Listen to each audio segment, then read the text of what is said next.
यदि आपको लगता है कि ओबेसिटी केवल एक लाइफस्टाइल डिसऑर्डर है तो ये आप गलत सोचते हैं। WHO के हिसाब से ओबेसिटी एक एपिडेमिक है। दुनिया भर में 190 करोड़ लोग ओवरवेट से प्रभावित हैं। 65 करोड़ लोगों को ओबेसिटी है। इंडिया में भी लगभग 10 करोड़ के ऊपर लोग हैं जिनको ओबेसिटी है और ये संख्या समय के साथ बढ़ती ही जा रही है। मैं हूं डॉक्टर बीना बंसल और मैं एक एंडोक्रिनोलॉजिस्ट हूं। हम इस सीरीज में, जिसका की नाम है decode obesity shape your story, obesity से संबंधित बहुत सारे विषयों पे बात करेंगे। इस पहले वीडियो में हमारे डिस्कशन का विषय है अंडरस्टैंडिंग ओबेसिटी। ओबेसिटी क्या है? ओबेसिटी की परिभाषा ये है अधिक मात्रा में चर्बी जमा होना जिसकी वजह से शरीर में दूसरी बीमारियों का रिस्क बढ़ सकता है, जैसे कि diabetes, blood pressure, heart disease etcetera. ये एक केवल कॉस्मेटिक या लाइफस्टाइल परेशानी नहीं है, बल्कि एक क्रॉनिक डिजीज है। ट्रेडिशनली ओबेसिटी को हम BMI या बॉडी मास इंडेक्स के द्वारा नापते हैं। आपको कैसे पता चलेगा कि आप ओबीस हैं कि नहीं?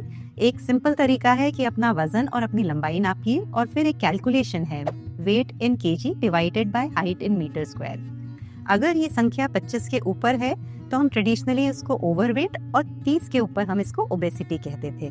लेकिन it is important to note कि वजन केवल फैट्स नहीं होता है, वजन में मसल का पोर्शन भी होता है। तो BMI हमेशा हमें ये नहीं बताता कि फैट एक्सेस में है कि नहीं, ये हमें ये भी नहीं बताता कि फैट कहाँ जमा है। चर्बी जमा किस जगह हो रही है, कितनी मात्रा में हो रही है, ये जानने के लिए हमें कुछ और जांचें करने की जरूरत होती है, जैसे कि वेस्ट सर्कमफ्रेंस और वेस्ट हिप रेशियो। तो BMI एक इम्पॉर्टेंट स्क्रीनिंग टूल है, लेकिन ये हमें पूरी जानकारी नहीं देता। कभी कभी ये ओबेसिटी को अंडर एस्टिमेट या ओवर एस्टिमेट भी कर सकता है। इसका क्लासिक एग्जाम्पल ये है कि एथलीट्स का वजन अधिक होता है पर उनमें मसल की मात्रा अधिक होती है, फैट की मात्रा नहीं, तो फिर वो ओबेसिटी नहीं हुई। जब हम खाना खाते हैं तो उससे हमें ऊर्जा मिलती है। ये ऊर्जा अगर अधिक हो जाए तो ये फैट या चर्बी के रूप में जमा हो जाती है। जब हम एक्सरसाइज करते हैं या चलते फिरते हैं, किसी भी तरह की एक्टिविटी करते हैं, या नॉर्मल तौर पे जब हम सो भी रहे हैं, तो बॉडी में बेसल मेटाबॉलिज्म चलता रहता है। इसके द्वारा इस ऊर्जा का उपयोग होता है। लेकिन अगर ऊर्जा हम अधिक लेते हैं और उपयोग कम करते हैं तो धीरे धीरे शरीर में चर्बी की मात्रा बढ़ती जाती है, जो अल्टीमेटली ओबेसिटी का रूप धारण करती है। इसके पीछे बहुत सारे प्रोसेसेस इन्वॉल्व हैं। एक कारण है कि मेटाबॉलिज्म हर किसी में बराबर नहीं होता। कुछ लोगों में हो सकता है कि मेटाबॉलिक रेट बहुत कम हो और वो अधिक ऊर्जा नहीं खर्च कर पा रहे हैं और उनमें चर्बी की मात्रा फिर अधिक जमा होने लगती है। कुछ जेनेटिक कारण भी हैं जिससे द्वारा हमारी एपेटाइट और मेटाबॉलिज्म इफेक्ट होता है। इसलिए एक व्यक्ति से दूसरे व्यक्ति में चर्बी जमा होने का रेट भी डिफरेंट होता है। गट माइक्रोबियल सिस्टम यानी आंतड़ियों में जो बैक्टीरिया हैं वो भी डिटरमिन करते हैं कि खाने से कितनी कैलोरी अंदर जाएगी या कितनी चर्बी जमा होगी। मोस्ट इम्पॉर्टेंटली बहुत सारे हार्मोन्स जैसे कि इंसुलिन, लेप्टिन और ग्रेलिन हमारी भूख को और सटाइटी को कंट्रोल करते हैं और वो डिटरमिन करते हैं कि हम कितना खाना खा रहे हैं और वो किस तरह से बॉडी में एसिमिलेट हो रहा है। सो ये सारे कारण हैं जिसकी वजह से ओबेसिटी किसी भी व्यक्ति में हो सकती है। इसके अलावा कुछ कम जाने हुए कारण हैं, जैसे इवन स्लीप की कमी, कम सोना या ठीक मात्रा में नहीं सोना भी ओबेसिटी का एक बहुत इंपॉर्टेंट कारण है। चेंज इन सर्केडियन रिदम भी बहुत इंपॉर्टेंट कारण है।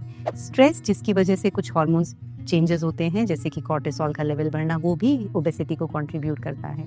कुछ दवाइयाँ हो सकती हैं या फिर कुछ बीमारियां हो सकती हैं रेयरली, जिनसे ओबेसिटी हो सकती है। अब महत्वपूर्ण बात यह है कि ओबेसिटी को हम डिजीज क्यों कह रहे हैं। जो चर्बी हमारे शरीर में जमा होती है और उसकी मात्रा बढ़ती जाती है, तो चर्बी वाले सेल्स जो हैं, फैट सेल्स, उनका साइज बढ़ने लगता है और वो इन्फ्लेमेटरी मार्कर्स रिलीज करने लगते हैं। शरीर में बहुत सारे चेंजेस आते हैं उसकी वजह से, जिनसे ultimately diabetes, blood pressure, heart disease, cancer जैसी बीमारियां होती हैं, जिनको हम मेटाबॉलिक डिसऑर्डर्स कहते हैं। इसके अलावा केवल फैट जमा होने की वजह से जो मैकेनिकल प्रेशर पड़ता है लंग्स में, जिससे सांस लेने की परेशानी हो सकती है या जोड़ों की परेशानी हो सकती है, जैसे बैक एक या ऑस्टियोआर्थराइटिस, तो ये सारे बीमारियों का रिस्क ओबेसिटी से बढ़ता है। इवन मोर्टेलिटी का रिस्क बढ़ता है। पर अच्छी बात यह है कि अगर हम सही समय पे इंटरवीन करें तो हम इन सब बीमारियों का और डेथ का रिस्क कम कर सकते हैं।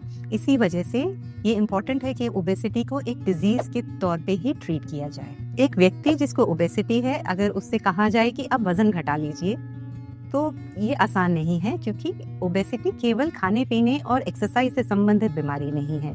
ये एक कॉम्प्लेक्स मल्टीफेसेटेड डिजीज है, जिसको ट्रीट करने के लिए हमें बहुत सारे फैक्टर्स से डील करना है, इंक्लूडिंग एनवायरमेंटल एंड सोसाइटल। ये केवल एक व्यक्ति विशेष के ऊपर रिस्पॉन्सिबिलिटी नहीं है। This is not just an individual problem, इसमें बहुत सारे फैक्टर्स इन्वॉल्व हैं। इसीलिए ओबेसिटी को अगर हम एक डिजीज के तौर पे एक्सेप्ट करके इसमें सही तरह से अप्रोच करें, तो न केवल हम एक व्यक्ति की लाइफ स्पैन और health span, but in general society में एक बहुत बड़ी समस्या से डील कर सकते हैं। तो आज हमने जाना कि ओबेसिटी क्या होती है और क्यों होती है। इसी सीरीज के अगले एपिसोड में हम जानेंगे कि ओबेसिटी या वजन कम करना इतना मुश्किल क्यों है। आशा करते हैं आपको ये वीडियो पसंद आई होगी। ऐसी ही हेल्थ रिलेटेड वीडियोस के लिए हमारे चैनल के साथ जुड़े रहें।